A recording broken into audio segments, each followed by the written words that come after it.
Qısa şəkildə izah eləyəsiniz. İşləyən pensiyaçıların pensiya kapitalının ümumiyyətlə istifadə müddətinin 6 ildən 4 ilə endirilməsi məsələsi də nə dərəcədə realdır? Ümumiyyətlə bu dəyişiklik neçə min pensiyaçıya fayda verəcək? Bu məsələ də Milli Məclisin komitə icrasında müzakirə edilən məsələlərdən və təqdim olunan təkliflərdən biri oldu.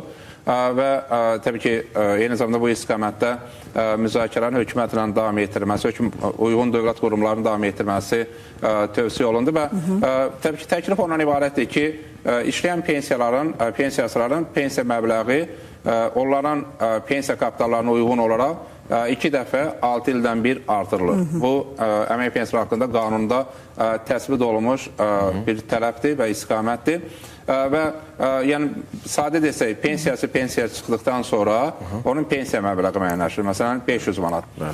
Amma pensiya məbləği müəyyənləşdirməsinə baxmayaraq, yəni 500 manat pensiya məbləği müəyyənləşir, o 500 manat pensiya çıxana qədər yığdığı kapital əsasında müəyyənləşdirilmiş məbləğdir. Amma 500 manat müəyyənləşdirdən sonra işləməyə davam edirsə, 6 ildən bir artıq yığımlar yaranır. Çünki işlədiksən pensiya hesabına ödəniş edir. Əmək haqqıdan ödəniş edir. O yığımlar hesablanır. 6 ildən sonra yenidən 6 ildəki aylar uyğun olaraq bölünür və pensiya məbləğinə əlavə olunur.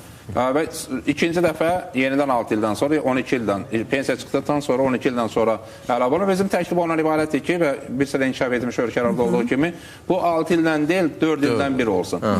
Və 2 dəfə deyil, 3 dəfə olsun. Və bunun da özəlliyi ondan ibarətdir ki, işləyən pensiyası artıq 6 ili gözləməsin, 4 ildən sonra onun pensiya məbləğində artım olsun və ya 12 il ikinci dəfə üçün 12 ili gözləməsin, 8 ildən sonra pensiya məbləğinə baxılıb artırılsın və bu dəyişiklik qəbul olunacaq halda 190 minə yaxın vətəndaşımıza şamil olunacaq.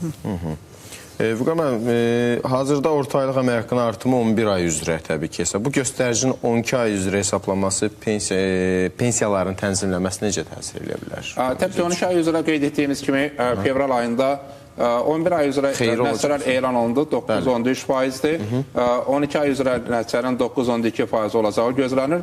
Çünki ilin sonuna doğru biz faizlərin müəyyən qədər azalmasını müşahidə etdik. 10 aylıq yekunda 9.4% idi və illik yekunda gözlənir ki, artım 9.2% olacaq. O baxımdan təbii ki, bütövlükdə pensiya məbləğləri artırılan zaman sözsüz 10 ya 11 aylıq deyil, 12 aylıq yekunlar əsas götürülür.